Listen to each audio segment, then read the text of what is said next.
producer and are not endorsed by this station. Opinions expressed are not necessarily those of radio station KMET, its management, employees, or affiliates. It's time to steer the line. Touchdown! Sports betting, fantasy football, and the latest NFL news. Featuring Loud Esmond, Christian Giordani, Rocky Giordani, and Jeremy James. Bet on us to make you a better better. What? Let's get ready to steer the line.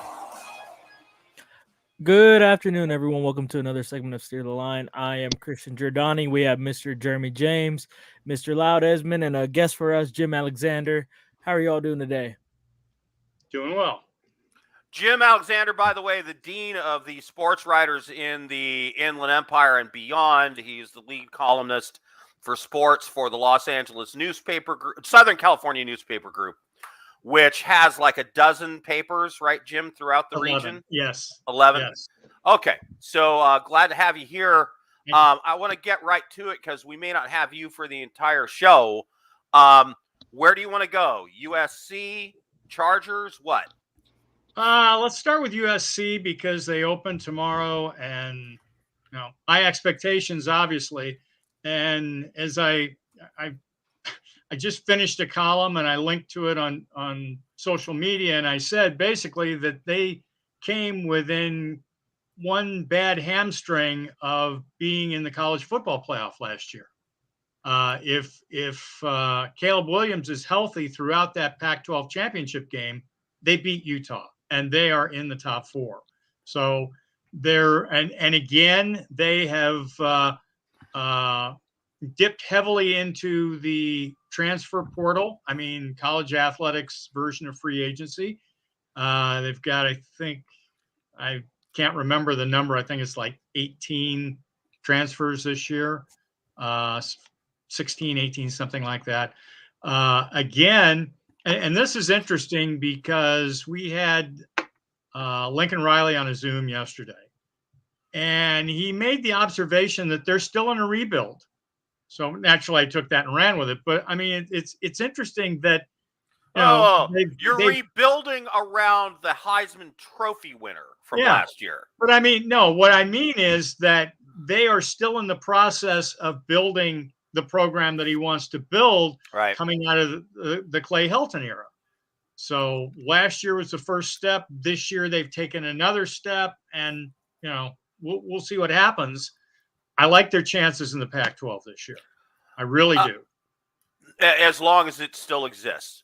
Well, it will still exist for this football season. Right. After that, they're gone to the Big Ten, and it's the Pac-2 as far as I can tell. Well, this is a betting show, so they do. And by the way, sports betting not legal in California.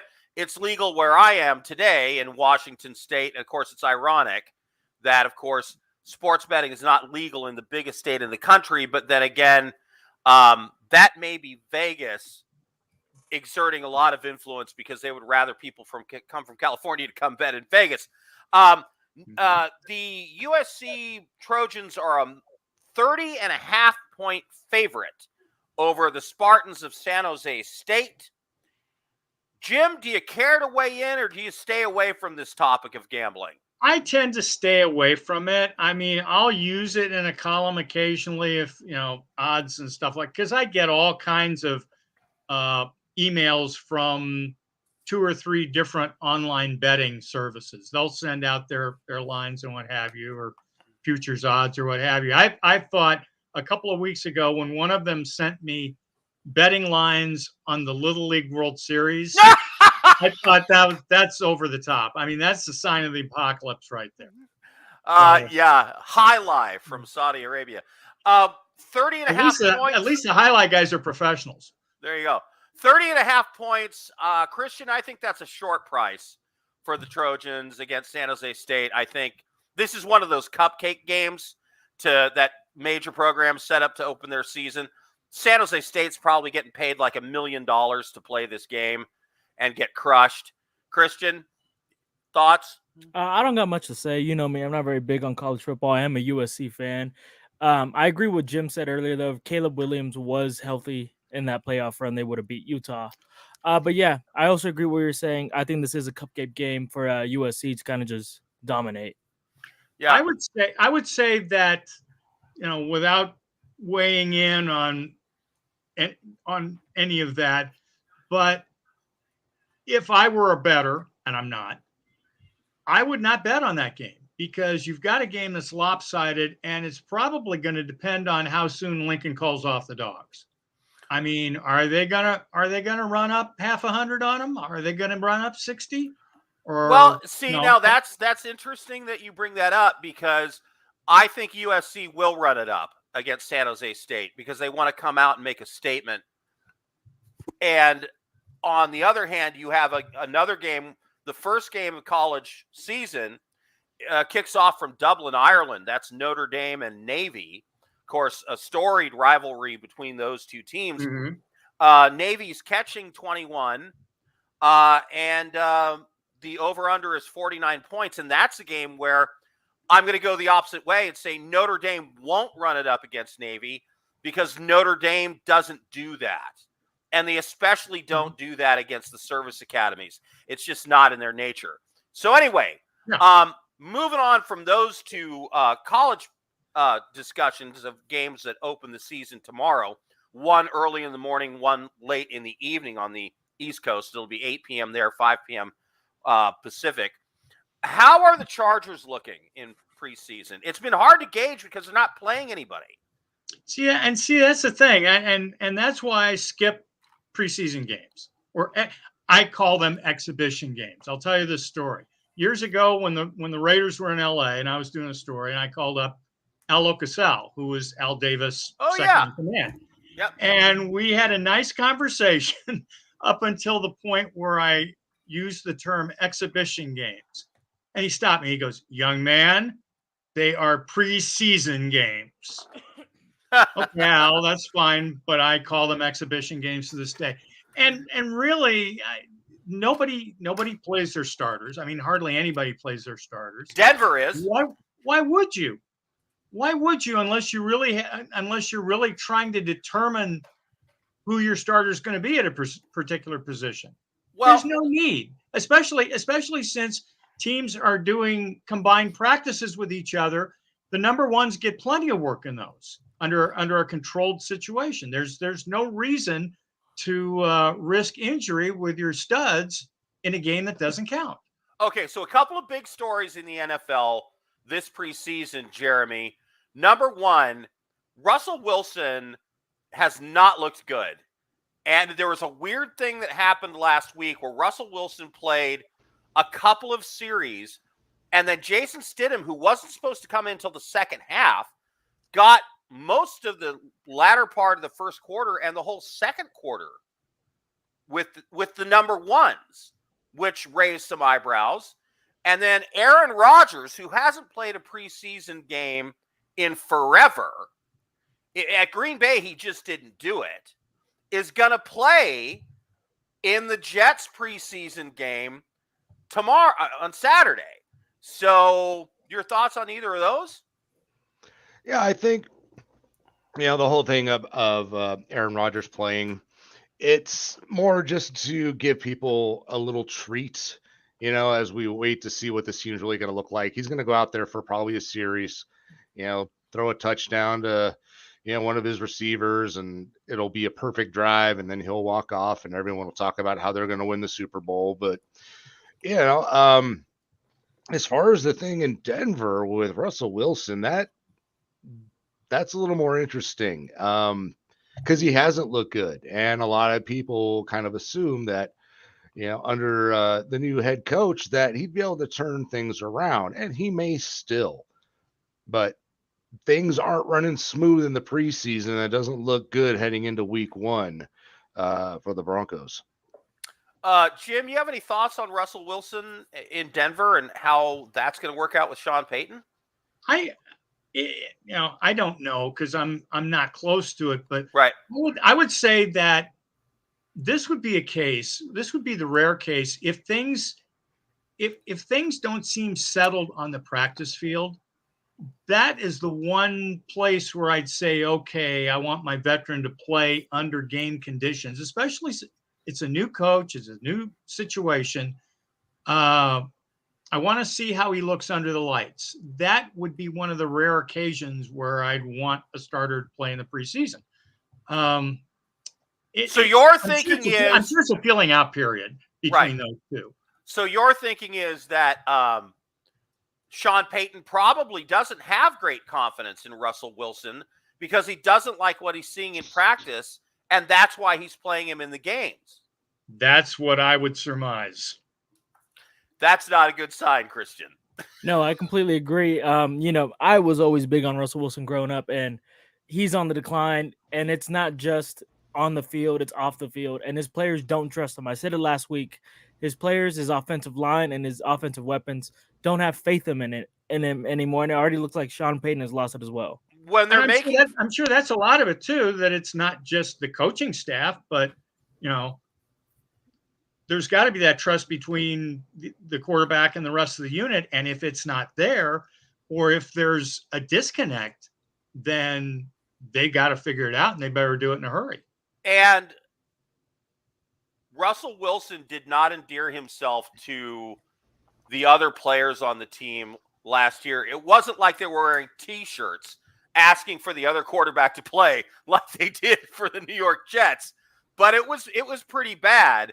And the other thing I noticed this week is Russell Wilson was asked something about being under increased pressure, and he gave a 90-second rambling non-answer filled with every cliche. And they sort of, on First Take, the ESPN, on Get Up, the ESPN show, they said if it was a drinking game about how many canned cliches you can use in one extended quote, everybody would have been hammered. And they were making fun of Russell Wilson. When it's gotten to that point, it's bad, right, Jeremy? Yeah, he's just trying to save face. He's, just not giving any real information. He's, all the safe talking points that they give you before you go out in front of the. I just want to help the team. Just here to be another guy. Yeah, I'm just here to work. I'm just here to help the team win. We're putting in the work every day. Can you imagine how often someone like me hears that stuff? It's got to drive you nuts. Over and over. It's the old line from Bull Durham. Cliches are your friends. Yeah, these guys lean on them way too much. Yeah, exactly. All right, Christian. Yes. You had called me earlier today and wanted to ask, is Trey Lance the biggest bust ever? Yes. In the NFL? And explain your reasons why you think so. By the way, Jim, I know you were kind of shoehorning this in. You can leave anytime you want or stay for the rest of the show. Your call. I don't want to impose on your time. So up to you. But we're going to do this topic next, which is, and because you've got so much knowledge, you've been covering sports for so long, I thought it might be really interesting to get your take. But Christian, your take on why Trey Lance is the biggest bust in NFL history. Yes. I'll say even further, I think Trey Lance is the biggest bust in sports history.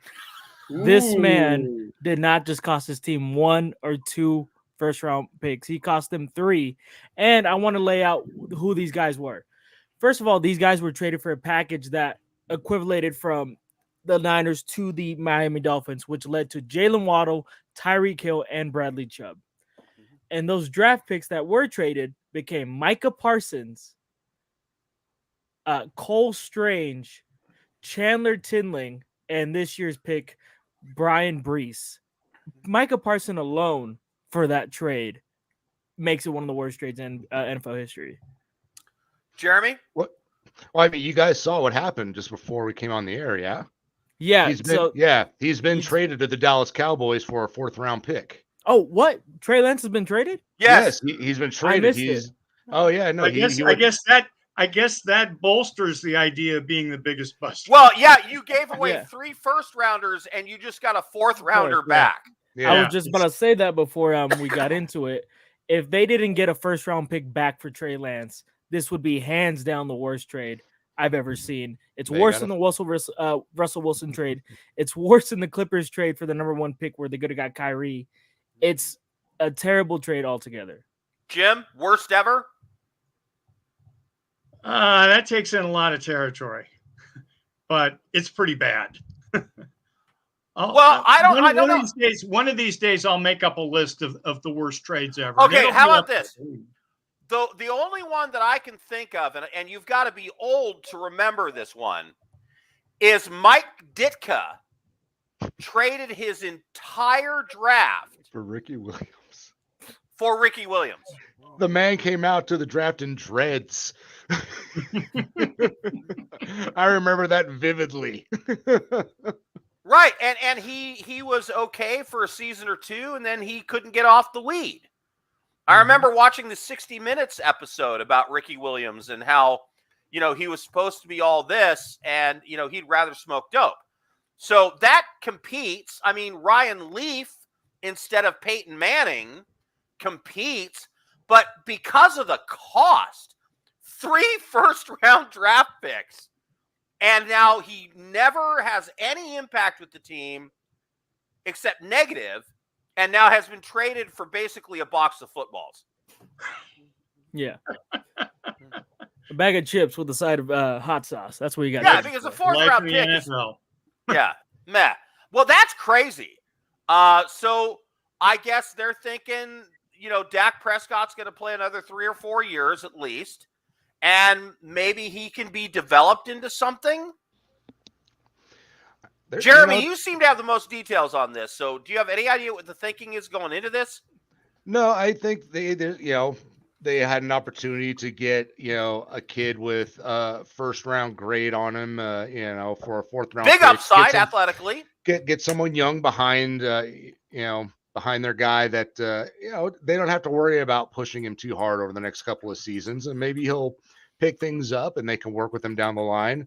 But it's an interesting trade, but there's a lot of interesting stuff going on in the quarterback position this year. A lot of changes, even some interesting, trades that aren't going to have a huge impact right now. But the fact that, Cleveland traded their number 2 guy over to Arizona.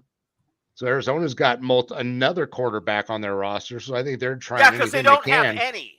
That's why they're trading for one, because they don't have any. And they were so impressed with what DRT is. I think that's his acronym. Or DTR. Sorry, Dorian Thompson Robinson. This kid's been fun to watch in the preseason. Oh, yeah. If you haven't caught him yet, and no, he's great. They are enamored with him there in Cleveland. The fact that they are making him the number 2 guy, I find that interesting. A couple of running backs that are still not reported to training camp: Josh Jacobs, Jonathan Taylor. Jim, what do you think of the total devaluation of the running back position? Well, in one sense, it stands to reason. I mean, running back is a position where you have a very short shelf life. And a guy has a couple good seasons. We'll use Austin Eckler for an example. He has 2 or 3 good seasons, and he wants security. Well, how do you give a guy security when he could ruin his knee on the very next carry? I mean, look at Todd Gurley. This is in a microcosm. Ezekiel Elliott. This is why they don't pay running backs, because you pay him, you give him a long-term contract, he's good for a year, and then he's worthless.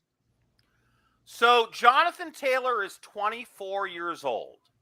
Josh Jacobs, Jeremy, is the 25. same age. 25. Is about the same age. Yeah. I could see giving each of those guys a 4-year, $80 million deal. From my perspective, like if I was an owner of a team. But nobody wants to do that. Jonathan Taylor feels like he's been completely screwed by the Colts, which he has. And Josh Jacobs, I'm sure, doesn't feel very good about the Raiders. Jim, if you are their agent, do you tell him to sit out? or go play this season for $4 million? That's a tough call. That's a tough call because if you sit out, there's no guarantee that somebody else is going to trade for you or sign you or what have you. They're in a bind. They're in a bind. I mean, I had heard talk about, well, the running backs are going to band together. And let's face it, the league, the game is a passing league. Running backs are considered a dime a dozen. So if you're going to sit out and you're going to say, well, I'm not going to play unless you give me whatever, most NFL, all general managers in the NFL, I would suspect, would say, fine, we'll just pick up somebody off the street who can do the same thing you do. That's in the case of Jonathan Taylor. In the case of Jonathan Taylor and Josh Jacobs, though, I don't think, Christian, you can just pick up another guy, right? These are difference makers. I really think you can. The running back position is the most swappable position in the NFL right now. And how Jim said, yeah, it's almost a liability. These guys can hurt themselves on the very next snap. And, Jonathan Taylor didn't have the best season last year. Saquon Barkley, I think, is one of the best running backs, if not the best running back in the NFL, just settled for $11 million. And that is the going price right now. These guys are not going to get big contracts unless you're Derrick Henry or, Bo Jackson type players. And Jonathan Taylor and Josh Jacobs are not those guys. They're Todd great. Gurley ruined it for everybody else. Todd Gurley, I was the biggest Todd Gurley fan. I have his jersey posted on my wall. And this guy ruined the market for everyone along with Zeke Elliott and Le'Veon Bell. Yeah. These guys never, they get these big contracts and then they are the biggest liability on the team. And you don't want to keep a guy for 20 to 24 to almost $30 million a year where you can replace him to a guy like Deuce Vaughn, who's been tearing it up in the preseason and can be a real difference maker. Look at Tony Pollard. He replaced Ezekiel Elliott in a season and a half. Jeremy? I get that, these days you don't need a bell cow running back. Maybe you can get away with 2 or 3 guys, a nice rotation. But, if it were so easily replaceable, then every running back in the NFL would be fighting for 1,600 yards. And no, they'd all be fighting to be the lead rusher. Not everyone's rushing for 1,200, 1,300, 1,400 yards because not everyone has that kind of talent. Yeah, you can get 3 or 4 guys to get that for you combined. But when you have somebody who can go out there and get 2,000 yards for your team on his own, rushing and receiving, that's a special player. Maybe he's not $20 million a year because of the position he plays, but he's got a talent and a skill set beyond what the average running back has. And guys, even if they had a down season last year, Josh Jacobs, 2 years ago, he only had 800-something rushing yards. They gave him the ball this year. He was healthy, and he doubled that. I don't expect him to do it again, but he has a talent. John Taylor had a talent. Barkley has a special talent. These guys deserve a little bit more. And I don't think it's fair to say they're that replaceable. I got to make one more point, and then I got to get out of here. All right, Jim. But it's a salary cap league. Who gets most of the money? Quarterbacks and receivers on offense. And it's just, if I'm and increasingly pass rushers. Yeah, but if I'm a general manager and I have a budget, and I'm looking at this position and I'm looking at guys who are maybe great for 3 years and then tail off or get hurt, I've got to take that into consideration. And it sucks. It totally sucks for running backs. And it totally sucks for a guy who is a difference maker. But that's the NFL economy these days. And I don't see any way you're going to get out of it anytime soon. And outside of fantasy football, it's in the eye of the beholder. Jim Alexander, the Dean of Sports Writers in the Inland Empire. Catch his columns in the Press Enterprise, the Daily Bulletin, the Sun, et cetera, et cetera. We'll love to have you drop in anytime you want during the football season, Jim. Love to have you on the show. Thank you. Thanks, Jim. Take care. See ya. And one thing I want to add real quick while we're on the subject of running backs. Jeremy said, yeah, they're not guys who can be like Jonathan Taylor and Josh Jacobs. They're not that replaceable. But look back at all the Super Bowl winners in the past decade. How many of them had a top 10 to top 5 running back? It's not an importance in the game anymore. It is a passing league now. All right. I get that. Let me just go through the since it is a betting show, let me go through the picks real quick. Navy plus 21, Notre Dame Navy under 49, Chargers plus 7.5 tonight, Lions plus 6.5, USC minus 30.5 against San Jose State, Louisiana Tech minus 11.5 against FIU, and the Ravens get back on the winning track in preseason, plus 1.5 you're getting. I believe they're going to win that game outright on 1 minute. 1 minute. Christian, take us out, buddy. All right, everyone. Thank you for listening to Steer Line. And one more thing before we go. Happy late Kobe Bryant Day to all my Southern Californians. Oh, Yesterday was this helicopter crash day? No. It's 8/24. Yesterday was declared Kobe Bryant Day in Los Angeles County. And most counties in Southern California is adopted as well. So happy Kobe Bryant Day to a legend. Thank you guys very much for listening to Steer Line. This is where you get all your betting NFL news, and we will see you guys next week. Trey